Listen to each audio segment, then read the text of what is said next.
Hello દોસ્તો, Mahesh computer technology YouTube ચેનલમાં આપનું સ્વાગત છે। આજે આપણે વાત કરીશું કંડક્ટરની ભરતી આવી ગઈ છે, બરાબર। તેની લાયકાત શું છે અને કઈ કઈ વિગતો એટલે કયા કયા ડોક્યુમેન્ટ્સ જોઈશે તેની વાત કરીશું, બરાબર।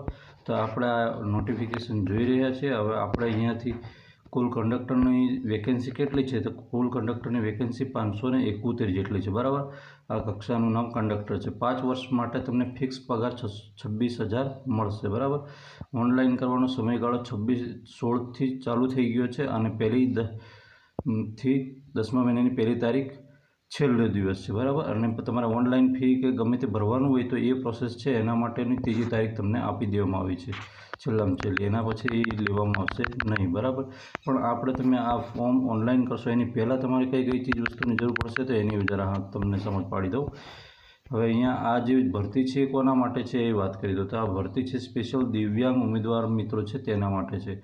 હવે એમાં એ કેટેગરી, બી કેટેગરી, સી અને ડીઈની અંદર આવતા કુલ 143 જગ્યા, 143, 143, 142 એ રીતે વિભાજન કરી દેવામાં આવ્યું છે। એટલે અને આ જે વસ્તુ છે એ અહીંયા વાત કરી દીધી છે મેડિકલ બોર્ડ જે હોય એનો અભિપ્રાયના આધારે અમને નિમણૂક આપવામાં આવશે આ તમામ ઉમેદવારોને, બરાબર। એટલે દરેકના જે સર્ટિફિકેટ છે, માન લો દિવ્યાંગ ઉમેદવારનું જે સર્ટિફિકેટ હોય છે એ સર્ટિફિકેટ ત્યાંથી ફરી પાછું રીવેરીફાઈ થશે, બરાબર। એવી રીતે છે।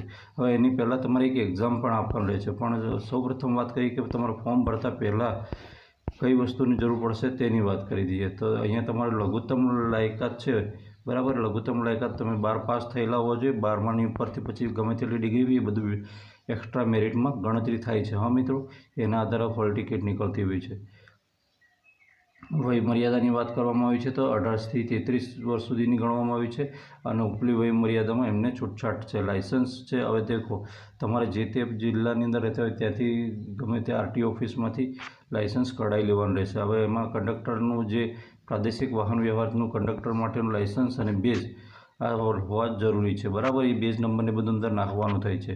પછી વેલિડ ફર્સ્ટ એડ સર્ટી, બરાબર। આ બીજી વસ્તુ થઈ। હજુ એક બીજી છે વસ્તુ છે કે તમે પોલીસ સ્ટેશનનો દાખલો હોવો જરૂરી છે કે તમે કોઈ પણ ગુનાહિત પ્રવૃત્તિમાં સંડોવાયેલા નથી એ બાબતનો, બરાબર। એટલે એ વસ્તુ પણ અંદર હોવી જરૂરી છે। હવે તમારે અહીંયા સિલેબસ આપી દીધો છે અને ઓફિશિયલ વેબસાઇટ પર આવેલો છે। હવે તમારે પેપર છે 100 માર્ક્સનું રહેશે, OMR વાળું રહેશે, બરાબર। અને આમાં પાસ થવા માટે કોઈ પણ લઘુત્તમ ગુણ ધ્યાનમાં લેવામાં આવેલા નથી, એવું છે।